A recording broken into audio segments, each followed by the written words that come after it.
Passive voice का जो हमारा स्ट्रक्चर है पहले हम इसको स्टडी कर लेते हैं। तो हमारे पास एक जो सिंपल सेंटेंस स्ट्रक्चर होता है पहले हम उसको देखते हैं।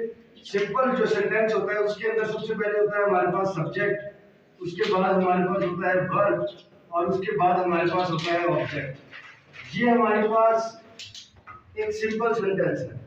For example he went to school.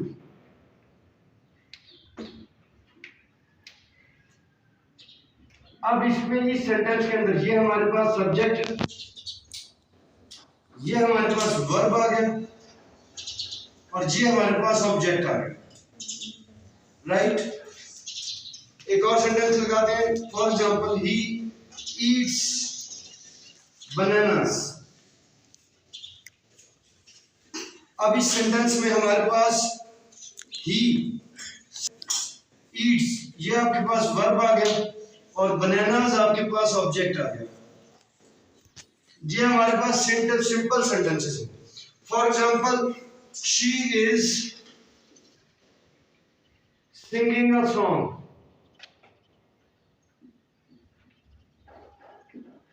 अब इसके अंदर शी हमारे पास क्या है?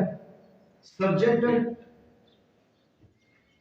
सिंगिंग ये हमारे पास वर्ब है और सॉन्ग हमारे पास ऑब्जेक्ट है। She had missed the train.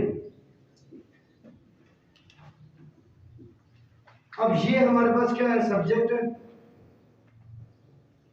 ये हमारे पास वर्ब आ गया और ये हमारे पास ऑब्जेक्ट आ गया, राइट। ये तो हमारे पास सिंपल चीजें हैं, यानी सिंपल सेंटेंसेस का जो स्ट्रक्चर है उसमें सबसे पहले सब्जेक्ट होता है, फिर वर्ब होता है और फिर ऑब्जेक्ट होता है। अभी जो चीज हम करने वाले हैं वो हमारे पास क्या है? टॉपिक हमारा पैसिव वॉइस का टॉपिक है। पैसिव वॉइस की टॉपिक के अंदर सबसे पहले हमारे पास ऑब्जेक्ट होता है। क्या होता है? ऑब्जेक्ट। ऑब्जेक्ट ये मोस्ट इंपॉर्टेंट चीज है जो आप समझने लगे। आप इसके ऊपर एक क्लिक, मतलब ये जो फार्मूला मैं आप लिखने जा रहा हूँ इसको गौर से देखिए। ऑब्जेक्ट होता है सबसे पहले हमारे पास, इसके बाद वर्ब, यहाँ पर वर्ब हेल्पिंग वर्ब आता है क्योंकि पैसिव वॉइस कभी भी हेल्पिंग वर्ब के अलावा नहीं बनते। अब हेल्पिंग वर्ब कौन कौन से हो सकते हैं? जैसे कि यहाँ पर लिखा इज, यहाँ पर लिखा हैड, इस तरह हेल्पिंग वर्ब के बगैर कभी भी पैसिव वॉइस नहीं बनता। प्लस यहाँ पर हमारे पास याद रखिएगा हेल्पिंग वर्ब के बाद हमेशा वर्ब की थर्ड फॉर्म होती है। हेल्पिंग वर्ब के बाद हमेशा वर्ब की थर्ड फॉर्म आती है। उसके बाद प्लस बाय का यूज करते हैं हम। किसका यूज करते हैं? बाय का यूज करते हैं। और उसके बाद हमारे पास सब्जेक्ट का थर्ड केस आता है। कौन सा केस? अब आप कंफ्यूज होंगे कि what is meant by the third case. तो अगर आप हम इसमें देखते हैं शी, हर, ये जो है आपके पास थर्ड केस है। ही को देखते हैं, ही, हिज, हिम क्या है आपके पास? थर्ड केस है। यहाँ पे आपके पास यू आ जाता है, यू, यूर, यू, ये आपके पास क्या है? थर्ड केस है।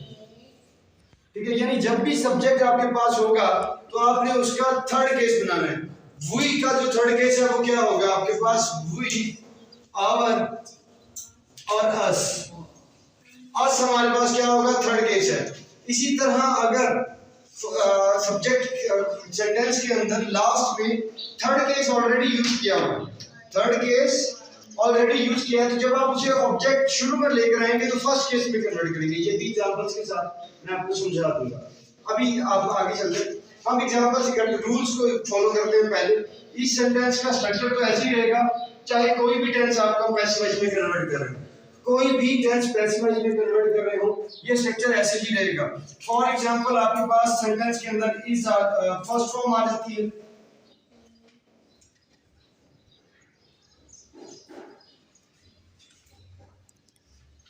आपके पास डू आ जाता है या डज आ जाता है।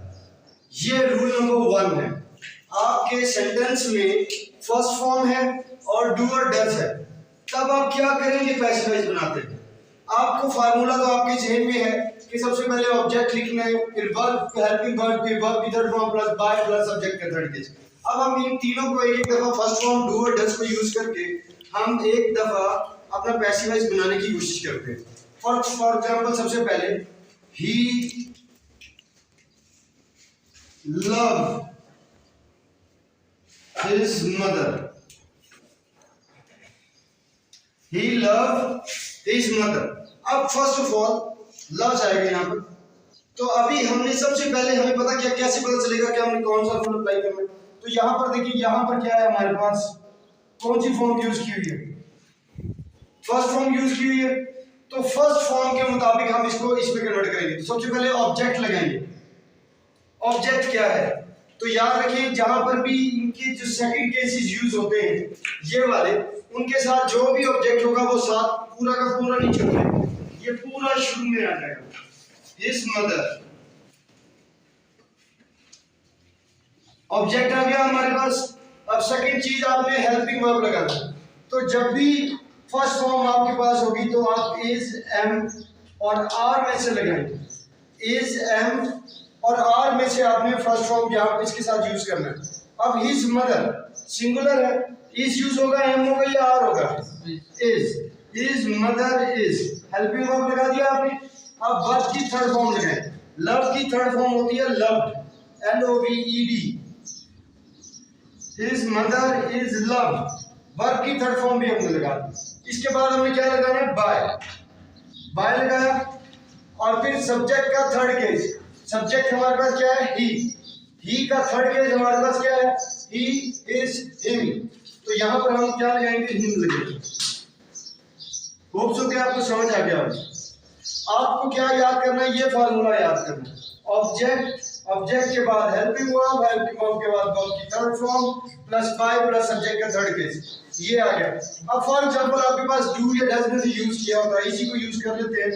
Does he love his mother, ये सेंटेंस आपके पास है। Does he love his mother, क्या वो अपनी मां से प्यार करता है। अब आपको तो पता है यार, डज आ गया। डज की जगह पर हमने इज, एम, आर में से कोई एक चीज लगानी है, इज लगाएंगे। इज, ये उठाकर आप शुरू में लेकर आएंगे।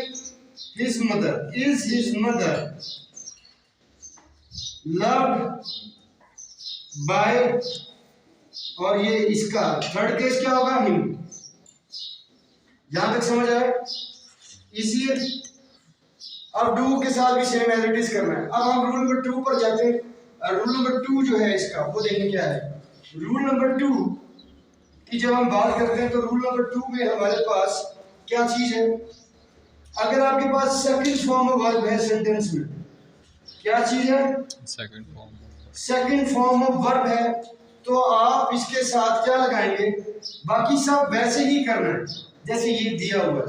सेकंड फॉर्म ऑफ वर्ब है तो आप यूज करेंगे वॉज या वर में से, और अगर डिड भी हो तो भी आप यही यूज करेंगे, वॉज और वर में से यूज करेंगे और सेंटेंस बनाएंगे। फॉर एग्जांपल इसी को कन्वर्ट करते हैं, he loved his mother, he loved his mother. तो अब जब आप इसे कन्वर्ट करेंगे, हिज मदर ये स्टार्ट में लेकर आएंगे, वही वाला तरीका ऑब्जेक्ट के साथ, हिज मदर। अब आपके पास यहां पर देखो कौन सी फॉर्म है, सेकंड फॉर्म है। थर्ड फॉर्म का हमेशा याद रखें, थर्ड फॉर्म बगैर हेल्पिंग वर्ब के कहीं भी लिखी जाती, लिख ही नहीं सकते, रूल ही नहीं है कोई भी, चाहे वो सिंपल सेंटेंस हो चाहे कोई सा भी हो। तो ये आपके पास सेकंड फॉर्म है। कैसे पहचान करेंगे कि इसके साथ हेल्पिंग वर्ब नहीं है, तो इसमें इनकी कौन सी है, सेकंड फॉर्म है। His mother was loved by him, his mother was loved by him. Got it, समझ आया आपको। अब फॉर एग्जांपल यहां पर लिखा है did he love his mother, did he love his mother. तो आपको तो पता था कि डिड हटाकर हमने क्या लगाना है, वॉज या वर में से कोई एक लगाना है, वॉज या वर में से, क्योंकि रूल आपने याद किया है ना कि क्या सेकंड फॉर्म हो या फिर आपके पास डिड हो, तो आपने क्या करना है, वॉज या वर्ब में से लगाना, तो आप वॉज लगाएंगे, वॉज, फिर आप ऑब्जेक्ट को उठा के शुरू में लेकर आए, was his mother loved by him. तो होप सो कि आपको सेकंड रूल बहुत अच्छे से याद हो गया होगा, ठीक है। तो अभी आपने दो रूल्स आपने कर लिए, इजी है कि नहीं, ठीक है। पैसिव वॉइस आपके हो गए ये सेटिंग। अब आप आगे चलते हैं। इसके बाद आप देखें, अगर गौर करेंगे तो आप यही वाला जो सेंटेंस स्ट्रक्चर है इसी को पकड़ के रखिएगा बहुत मजबूती से, क्योंकि यही वो एक बेसिक चीज है जो आपको बहुत हेल्प करने वाली है। अगर आपको कोई कंफ्यूजन है तो आप मुझसे डायरेक्ट क्वेश्चन पूछ सकते हैं, राइट। ये थोड़ा सा बड़ा रूल है। क्या है? बड़ा रूल है। फॉर एग्जाम्पल आपके साथ, आपके पास आ जाता है कैन, आ जाता है आपके पास, गुड आ जाता है आपके पास, वुड आ जाता है, शैल आ जाता है, विल आ जाता है, मे आ जाता है, माइट आ जाता है। इनमें से कुछ भी आपके पास आ जाए तो आपने क्या करना है, इन सब के साथ जस्ट जो भी आएगा वही आपने यूज करना है, सिर्फ बी का एडिशन करना है। किसका एडिशन करना है?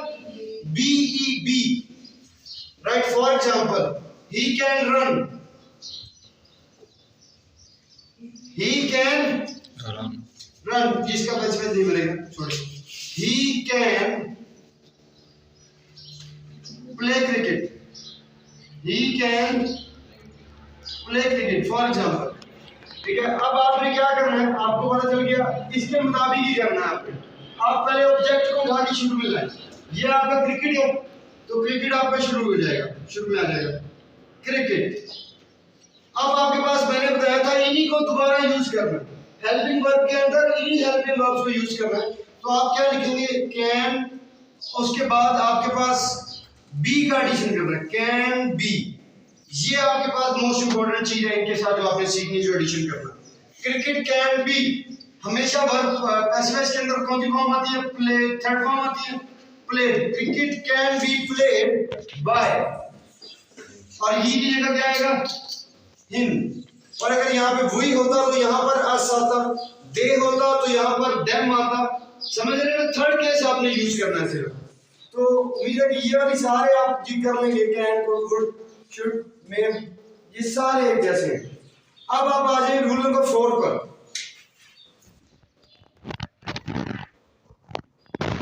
आपके पास जो रूल नंबर 4 है उसमें आपने क्या करना है, आपके पास दिया हुआ हैज, हैव और हैड। ये चीज सबसे आसान है, हैज, हैव, हैड वाला सबसे आसान है, क्योंकि इसके अंदर ऑलरेडी थर्ड फॉर्म दी होती है क्वेश्चन के अंदर। क्वेश्चन में ऑलरेडी थर्ड फॉर्म गिवन होती है। फॉर एग्जांपल आप देखिए, अब हम एक सेंटेंस लिखते हैं, इसी को कर लेते हैं, she has completed her work, she has completed her work. तो आप इसको कैसे बनाएंगे? अब ये वाला रूल है, इसके साथ क्या करना है आपने? बीन का एडिशन करना है। किसका एडिशन करना है? Been, B double E N, been का एडिशन करना है। किसका एडिशन करना है? बीन का एडिशन करना है। She has completed her work, तो आप हर वर्क को शुरू में उठाएं, her work has been completed. देखा, फॉर्म ऑफ वर्ब नहीं चेंज हुई क्योंकि ऑलरेडी थर्ड लिखा हुआ, तो थर्ड फॉर्म थी। She has, her work has been completed, फिर उसके बाद आपने बाय लगाना है, और शी का थर्ड फॉर्म, थर्ड केस कौन सा होता था? Her. She, her work has been completed by her.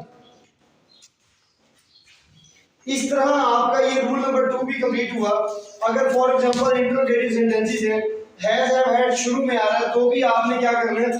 B का इजाफा करना है। For example has she done her work, has she done her work. तो अब आपने कैसे करना है इसको? अब आपको पता था कि हैज, हैव की जगह तो वही लगता है, तो has her work, has her work, जहां पर आपने अब हेल्पिंग वर्ब तो बाहर आ गया लेकिन बीन वहीं रहेगा। Has her work been done by her, has her work been done by her, है ना।